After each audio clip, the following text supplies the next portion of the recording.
Tenemos una tribuna encendida por lo que estamos viendo. Vamos a pasar a otro tema. En este caso vamos a hablar de Malvinas, porque estuvo el actual canciller, el nuevo canciller estuvo en el Comité de Descolonización de Naciones Unidas hablando sobre el tema soberanía en Malvinas. Lo vemos y lo debatimos.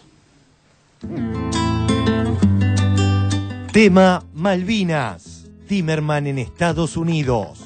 El Comité de Descolonización de Naciones Unidas aprobó por unanimidad una resolución que insta a la República Argentina y a Gran Bretaña a retomar el diálogo por la soberanía de las Islas Malvinas. Llevarnos el reconocimiento de todos los miembros de las Naciones Unidas a través de su Comité de Descolonización en un voto de consenso unánime de reconocimiento a nuestra petición de la resolución pacífica del tema de la soberanía de las Islas Malvinas es muy reconfortante, porque quiere decir que se reconoce la necesidad de una negociación y se puso de manifiesto también la negativa de Gran Bretaña a sentarse en la mesa a negociar, tal cual ha sido reiteradamente pedido por la Asamblea General de las Naciones Unidas, ¿no? Canciller, usted en el comité planteó también la queja de Argentina en torno a la explotación de recursos naturales por parte del Reino Unido. Por supuesto, es increíble, pero en todos los foros internacionales los países hablan de la necesidad del cuidado del medio ambiente.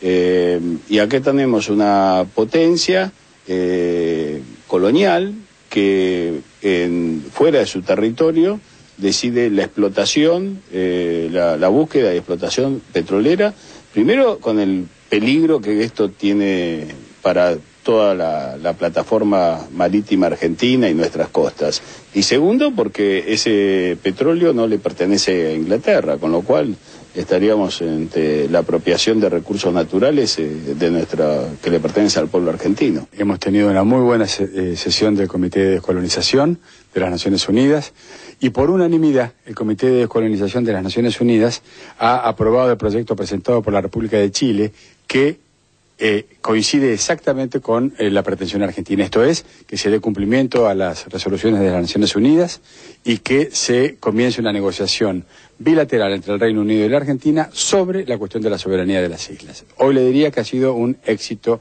diplomático de Argentina. Argentina no puede enfrentar el robo de sus recursos en Malvinas si no es a través de las acciones político-diplomáticas o sanciones económicas. Y anoche se votó por unanimidad y por lo menos los diarios de esta mañana no acusan mucho recibo, porque es un proyecto que todas las empresas que estén ligadas de una u otra manera, las que operan en la Argentina, sean nacionales o extranjeras, pero que estén vinculadas a la explotación petrolera en Malvinas, pierden su licencia en la Argentina. La guerra de Malvinas tuvo bastante que ver con esto. ¿La guerra de Malvinas fue por el petróleo, decís, en un punto? Esa es te estoy diciendo que es una de las reservas más grandes del mundo, petroleras. No solamente petroleras, la riqueza pesquera del Atlántico Sur. Viste que da mucha bronca, da indignación, duele realmente, imagínate con las muertes que tuvimos de nuestros chicos en Malvinas. ¿Sirve la ONU, este comité descolonizador? ¿Puede llegar a haber novedades? Por supuesto que las puede haber. El mundo está cambiando, Andy. El mundo unipolar ya no existe. Hoy se están conformando nuevos conglomerados mundiales de poder. Hoy hay todo un mundo que no está reflejado en el Consejo de Seguridad. El tema también de América Latina, cuando vos tenés que los 33 países del Grupo de Río y la OEA entera sostienen la posición de Argentina, ahí podemos ir hacia una escalada de endurecimiento del conjunto en la medida que se fortalece la unidad latinoamericana, UNASUR, y estos organismos de integración latinoamericano, bueno, nos ponen una posición de fuerza y habrá que avanzar sobre medidas. ¿Qué va a pasar a Inglaterra cuando de ningún puerto latinoamericano pueda abastecerse o pueda parar un barco que va con destino a Malvinas? O cuando ningún avión va a poder salir hacia Malvinas.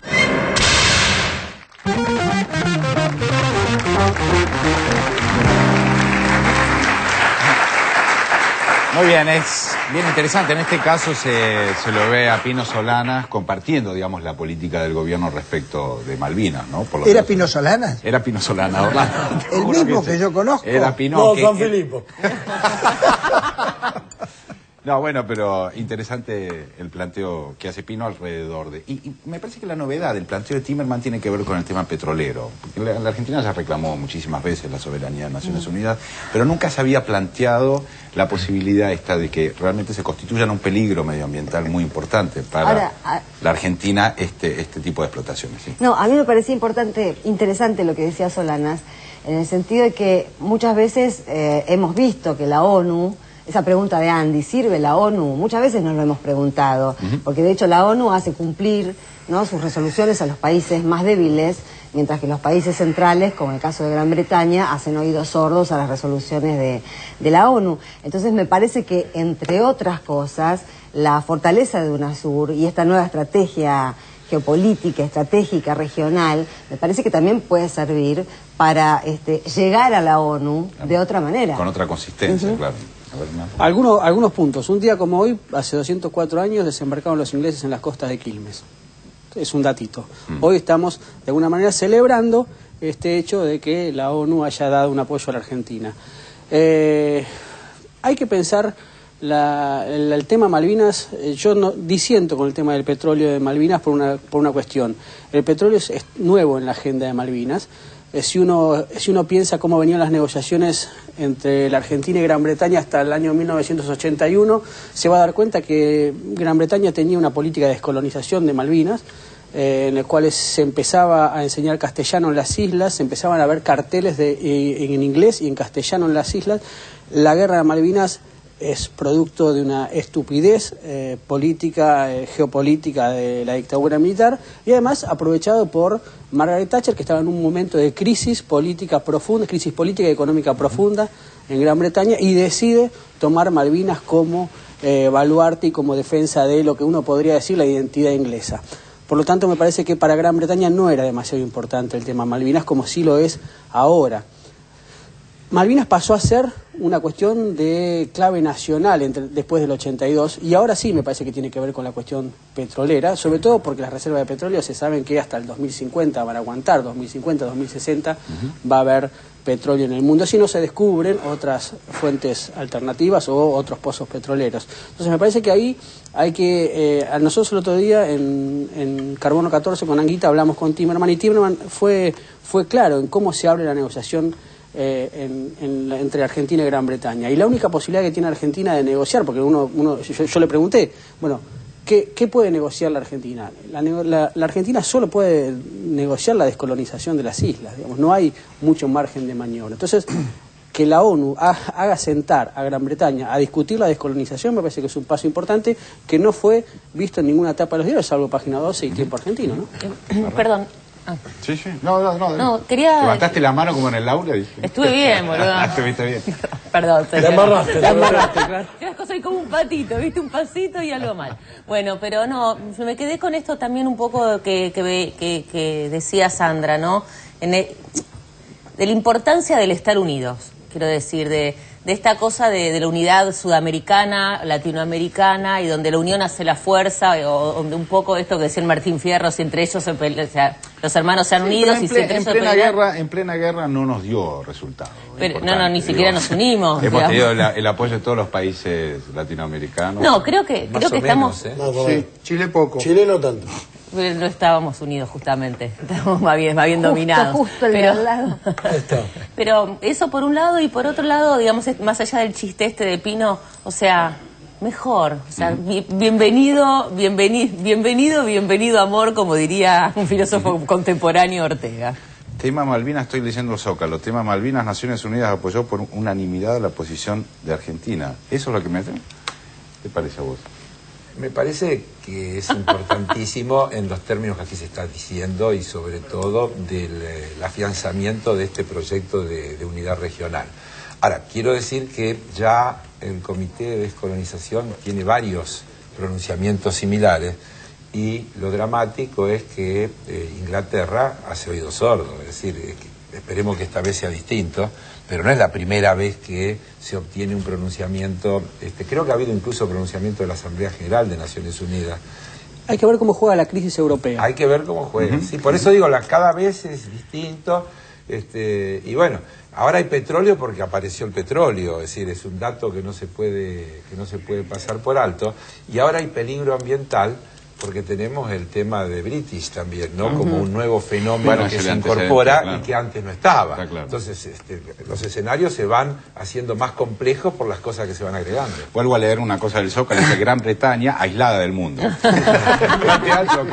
Disculpen esta especie de Zócalo en vivo que estamos hablando. Sí, coincido con lo que se planteó y yo creo que es muy fácil poner un entusiasmo libertador o liberador desde afuera, de las consignas diplomáticas, los entresijos y las tramas diplomáticas son muy duras, como planteaba Heller. Entonces uno lo que tiene que poner es el entusiasmo, me parece, por el objetivo que está persiguiendo la Cancillería, el objetivo. Después los vericuetos no nos pertenecen a nosotros, son cuestiones muy puntuales y además imagínense los problemas políticos que debe tener Gran Bretaña para que concedan. Por eso es que depende cómo le vaya la crisis. A lo mejor hay un momento estratégico donde conviene ceder y Argentina avanza en su petición. Son problemas, yo estoy de acuerdo en el reclamo, me parece muy bien lo que ha hecho Timerman, el canciller, y bueno, este es el objetivo, creo que... Bueno, ¿sería interesante? Un dato. Sí, a ver. Que no se puede pasar por alto y que tiene que ver con todo este tema de la integración efectiva de nuestros países.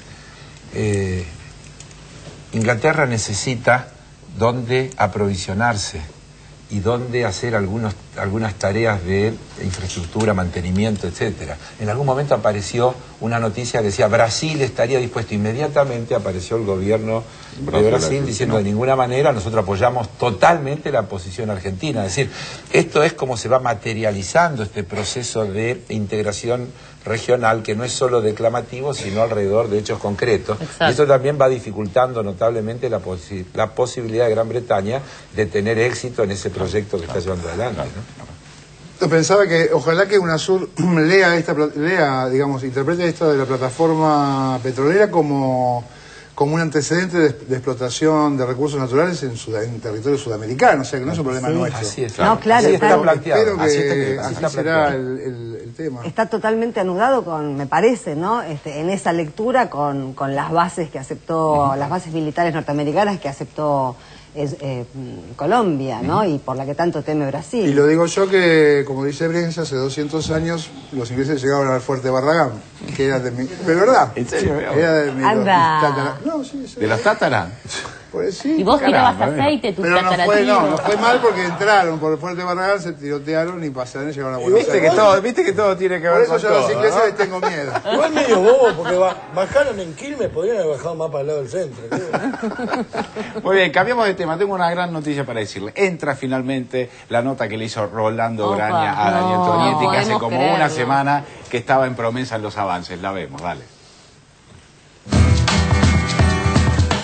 Buena entrevista de Graña a Tonietti. Estás conduciendo duro de domás en un momento en el cual está muy identificado con el oficialismo. ¿Cómo te...? No con el oficialismo, sino con no atacar demasiado al gobierno. Este gobierno es el mejor gobierno que me tocó vivir a mí desde el año 83 a esta parte. Hay un montón de cosas que me gustan de este gobierno. La ley de medios, la nacionalización de las AFJP, que era un negocio financiero de los bancos. Su política exterior, que es una política que está integrada a la región que para mí nosotros tenemos que referenciarnos, que es América Latina. Su política de derechos humanos, que todo el mundo dice que era fácil hacerla, todo, bueno, pero nadie la hizo, o sea, ni más ni menos.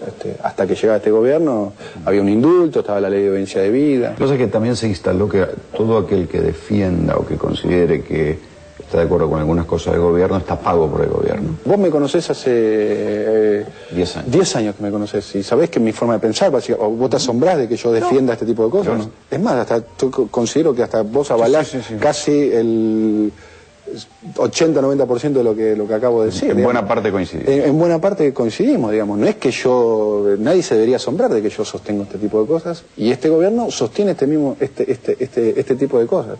Y yo lo digo, digamos, nada más que esto no me convierte en oficialista, digamos. No soy ni funcionario ni militante. Durante mucho tiempo yo tuve una pequeña estructura comercial en mi programita de radio, donde se puede comprobar, donde yo recibí como aviso del Estado 0. Cero. Cero es cero. Ningún aviso de Telam. Averigüen si Telam me puso un peso. Que me lo traigan. Un peso durante todos los años que tuve. Y un montón de periodistas que hoy son recontra, ultra, archi, super opositores, recibían avisos del Estado. Y no se quejaban en ese momento. ¿Cómo te paras frente a esta cuestión de que el gobierno aprieta periodistas opositores y algunos que dicen que tienen miedo a atentados? Si vos lo decís por el caso de Majul, que siempre dice que tiene miedo, que es un perseguido, no sé, le habrá rayado el auto un trapito. ¿Qué le pasó a Majul? La verdad que no puedo creer que lo de Majul, que sobreactuando el miedo, pero Majul se victimice, ¿hablando de qué? Habla de otro país, Majul. Me parece que cree que el negocio de él es victimizarse. Ahora parece que anda diciendo que el libro de él, no sé qué, no se puede conseguir, no sé qué. El libro que no se puede conseguir es el libro de Pablo Yonto, ¿no? El de él, que habla de Ernestina Reina Noble. El libro de él se puede conseguir en cualquier lado, por suerte. ¿Cómo te paras vos en el conflicto que es el gran conflicto de poder de hoy de la Argentina, del Grupo Clarín contra el kirchnerismo? Como decía César Jaroslavsky, el Grupo Clarín actúa como partido político y a la hora de defenderse aplica la libertad de expresión. Me parece que es un factor de poder en Argentina importante, digamos. Para mí es un momento de no ser tibio también, Un momento para no ser tibio. Sí, ¿te parece? Sí, este es un momento para mí, yo opino, digamos. Es un momento para hablar de cosas que no se hablaban antes. Papel prensa, por ejemplo. Escandaloso. El origen espurio de papel prensa, con sangre en las acciones, merece una buena explicación. Bueno, merece una buena explicación y además eso da al corazón de la libertad de expresión en este país. En el corazón de la libertad de expresión en este país. Digamos, ni más ni menos que el insumo fundamental. ¿Por qué en los 70 Crónica vendía 700.000 y Clarín vendía 350? Y después en los 80 se invierte. ¿Qué pasa en el medio? En el Diario Sur, y me acuerdo en ese momento existía la cortina de hierro, ¿no? El diario es financiado por el Partido Comunista, el Diario Sur. Traían el papel, las bobinas las traían de Alemania del Este. Pues no la podían comprar acá. Porque Clarín Nacional te ponían el precio que querían, especialmente Clarín. El precio que querían o no te lo vendían. O no te lo vendían. Para no tener competencia. Eso ahora se está hablando, digamos. Y ese es un debate central, me parece, con respecto al tema de la libertad de expresión. Y yo tengo ganas de decir las cosas, digamos. Me parece que es un momento para decirlas. ¿Por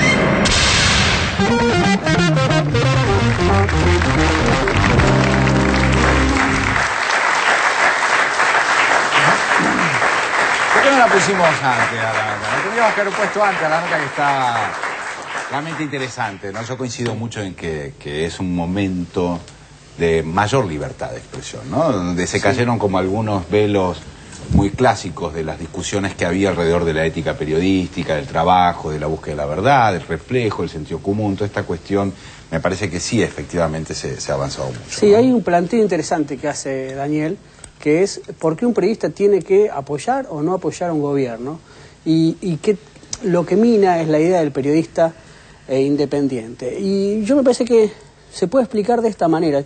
Si uno analiza la historia argentina, va a ver que hay dos grandes ramas.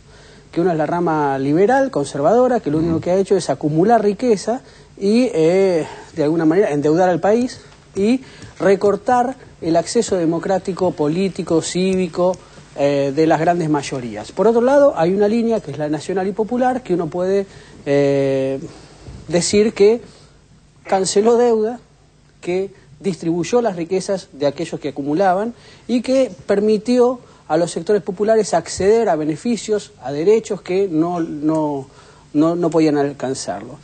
¿Qué tiene que hacer un periodista cuando ve que una de estas dos líneas llegan al poder? Bueno, uno tiene el compromiso, me parece, político y personal de que cuando un gobierno se ajusta a lo que uno cree o se ajusta a una línea política con la cual uno comparte, ¿por qué tiene que jugar a la independencia política? Sí, eso estaba, lo que estás planteando es muy interesante. Primero, creo que todos coincidimos a pecho. Tonietti, una solidez dialéctica muy interesante y argumentos interesantes. Y yo me ponía en el lugar de Graña, vamos a suponer, en el periodismo independiente. Estamos haciendo una hipótesis de estudio. El periodista independiente le pregunta a Tonietti, se muestra curioso por su defensa del oficialismo. Está sorprendido porque él está en el lugar de los independientes. ¿Cómo es Barone que vos? ¿Cómo es? Y en realidad la respuesta, si la entrevista fuera un diálogo, es, ¿y a vos quién no tenés temor de que digan que te paga alguien para ser opositor? Le dirías a Majul. ¿Por qué tengo que tener temor yo de que me pagan como Víctor Hugo Morales, que tiene que salir a defenderse? Este es un argumento que está poniendo el periodismo supuestamente independiente, cuando en realidad no es independiente. Respecto de esto, de la subjetividad, nunca ocurrió esto, diríamos, este apoyo de los grandes medios. Casullo dice los medios son de derecha, lo dijimos varias veces, intrínsecamente de derecha, en todo el mundo. Entonces, cuando Alfonsín asume la primera etapa de la democracia, yo recuerdo, yo trabajé mucho en esos momentos, los medios tenían una inclinación alfonsinista al comienzo. ¿Por qué? Porque Alfonsín concentraba una socialdemocracia, eso que dijiste vos, la distribución, había un positivismo histórico que hacía que los periodistas se sintieran, preguntarle a cualquiera de esa generación, una primavera alfonsinista, y ahora ocurre lo mismo con este gobierno, pero no ocurrió en las otras etapas. No ocurrió de la misma manera en las otras etapas. Entonces ahora es un momento que hay que tomar una decisión interna, personal, y que nosotros la tomamos. Sí, claro. Y otros estarán ahí, y hay algunos que están en el no lugar. Vaya si la tomamos, Orlando. A ver, Carlos. Bueno, tal vez yo lo pueda decir desde la política, yo no soy periodista, pero me pasa exactamente lo mismo. Yo creo que hay un tema que se confunde en el manejo del lenguaje. Entonces, independiente se convierte en sinónimo de opositor, como si no se puede ser independiente y estar de acuerdo. Es decir, y ahí aparece la cosa que queda sospechada, claro. Entonces, a mí me pasa igual, nosotros formamos un espacio político que es autónomo, que es independiente, que tiene opiniones propias, pero hay un montón de cosas que hace este gobierno con las que estamos de acuerdo y no nos ponemos colorados por decir que estamos de acuerdo, porque lo hacemos desde un lugar independiente, desde un lugar autónomo, desde un lugar que tiene que ver con la convicción y no con el interés. Y creo que acá pasa lo mismo, hay que desterrar esta cuestión de que independiente quiere decir opositor.